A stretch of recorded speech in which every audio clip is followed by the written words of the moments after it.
The castle converges. This converges to the castle Oblivion. Like there would have been something, some inkling in here. Like there should have been like a scene between like Sora and his attachment to Ventus. Maybe I'm in my mind I am trying to rewrite a game with what the source material's out, and like right now in my mind I just had like a very random deep thought brain fart storm where I was like, you know, with what is out, like how could 3 be better? Or how could 3 be better? Partly because I was in the Twitch chat not too long ago, and one of the streamers that was in there tried to make a compelling argument for Kairi being a somewhat decent character. And I've been on record highly critical of Kairi because I don't think, in my opinion, Kairi has anything to offer to the overall story. You know, we've had 20 plus years of Kingdom Hearts dating back to what, 2002? Be 22 years. So yeah, you understood her purpose in 1, felt out of place in 2, definitely in 3 I wasn't a fan of what played out in 3. So I just think that overall, you know, if we could rewrite or repurpose 3, if you do less plot point in Dream Drop Distance and you include that into 3, I think it kind of gives them correction. If you pull from 02 Birth by Sleep Fragment and you go, hey, you know, actually we'll go even further here because we're gonna go deep down the rabbit hole. So you do Recoded as is. You do Recoded as is. Then go back here, get rid of this. Then you still do Dream Drop Distance. You do it up to the point where you stop at Sora, the reveal. You stop at the reveal of, hey, we are the 13 Xehanort. We're the 13 Xehanorts. Sora falls asleep, and then boom. But in the meantime, you introduce Axel or Lee 10 times earlier than you do. So that way you still set Kairi and Lee off on the path of Keyblade, being Keyblade warriors. So in between Dream Drop Distance, while Sora and Riku are doing them the Mark of Masteries, you have Lee and Kairi training. So then that way you amp up Kairi going into 3, and then you expand her role in 3 so that way she doesn't feel as useful, because basically at least 2/3 of the in Kingdom Hearts 3 she's training with Lee. At least you give them a story where at least you set up a plot line where, hey, if you reintroduce them again in Kingdom Hearts 3, they're at least helping find Princesses of Lights, and they're not just there just for buffer. So then when you get into 3, you start Kingdom Hearts 3 with Riku and Mickey fighting the organization to free Sora. You build up Riku, and you do kind of what you did in 2, where in this plot point, while Sora's being ineffective because he's fallen asleep, you start off 3 like you start off Kingdom Hearts 2 with Roxas. You have Riku progress through Sora, save him, pull him back. You jump right into it. Hey, Sora, da da da da da da. Because you failed the Mark of Mastery, you're gonna have to redo it again, or at least learn the power of waking elsewhere.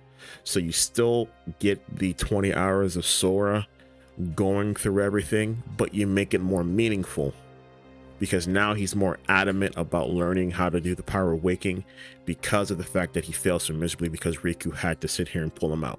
Riku still goes on the path of the Dark World, where him and Mickey go out to find Aqua. You make that more condensed, so that way it's not 2 trips down, it's 1 meaningful trip down, and then you get the Aqua reveal. And then you proceed forward here. You have Kairi and Lee or Axel kind of still help out in between. And then you kind of give them more of a prominent window, and then you still do what you do in the graveyard, the Keyblade graveyard, with the 7 lights, with the 13 darknesses. You kind of clean it up a bit, because I feel like it's still mush, because there are some parts in there where you're just like, ugh. I think the double fights don't, like, I think fighting everyone twice doesn't help, because it's not a seamless thing, because it's like you fight them, it's like cutscene, you fight them, another cutscene, and then you ramp everything up again, and then it needs to be each significant antagonist of darkness has to be a very significant fight, and you make it more of a dungeon crawl than you do an open, hey, we're fighting 3 of them, like we're fighting 3 of them at the same time. You make it more unique and impactful. Boom. We move on to the final 3. You do the 3 Xehanorts. You do Ansem, you do Xemnas, and then you do Xehanort. You still do that. You make that more meaningful as well too. You make Mickey and Riku more useful, because I feel like in that fight it's a bit. You introduce when Sora dives again into Xehanort's heart to face him. You still do the DLC part where you get the 7 lights fighting against the 13 darknesses. You don't make that a DLC, you include that in. So that way, Remind doesn't feel like a rehash of everything. Like, because that's my issue with Remind, it's because you're doing everything again the 3rd time. So you include the stuff that you omitted in the original game that you shoved in the Remind, make it part of the original story. Basically, Remind should only be something where you break it down and you tie Remind into Melody of Memories. That Remind DLC should not patch up everything that was omitted in the original game, which I'm double downing on that statement. And you still keep the same concepts, you still keep the data battle share, you just omit the 3 hours of the ending of 3 that you have to play again. And you make everyone selectable in meaningful boss fights against the 13 darknesses. Boom, we fixed that. It's all in there. Boom, boom, boom. Ending still happens. The ending gets you to Remind gets you to the 13. You do the data battles, you unlock your Zora, and then Remind DLC ties you into Melody of Memories. Boom.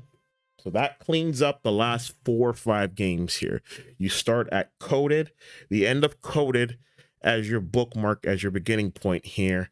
You still do Dream Drop Distance up until the reveal. Boom, you end the game on Sora falling to darkness. You start 3 with Riku diving in to save him. You do 3, more condensed, more meaningful story plot point, and then boom, Remind ties you into Million Memories. That's it. We done fixed it.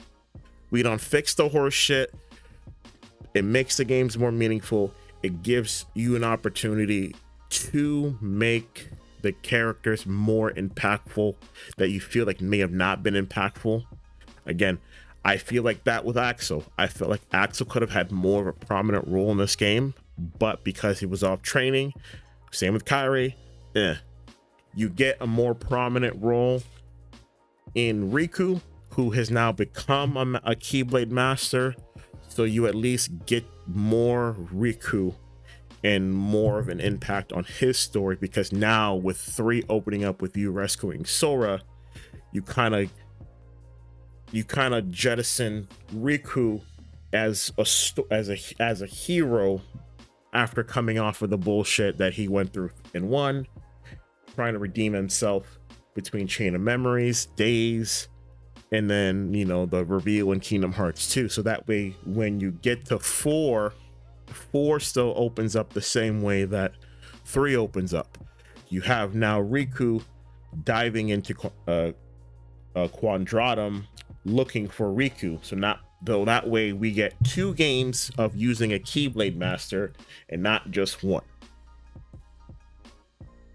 We done fixed it. We done fixed it. We done fixed it.